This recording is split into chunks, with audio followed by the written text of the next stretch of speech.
ఇవ్వటం గౌరవం ఇవ్వటం అన్నటువంటిది ఒక సంప్రదాయం, బాధ్యత.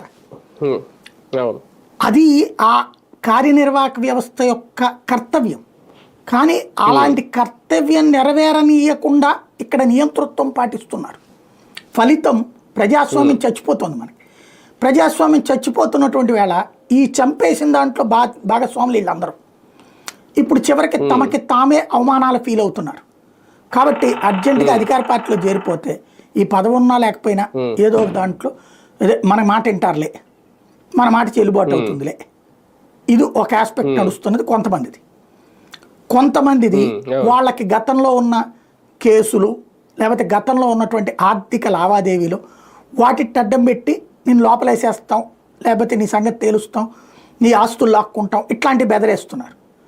దాంతో వాళ్ళు పదవి వదులుకుని తమ మీద కేసులు రాకుండా ఉండే పరోక్ష సెటిల్మెంట్కి అంగీకరిస్తున్నారు. ఇది ఒక వర్గం.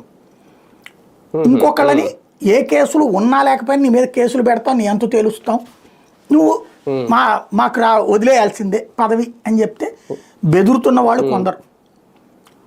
నాలుగవ రకం ఉంది, ఇది ఆర్థిక లావాదేవీ.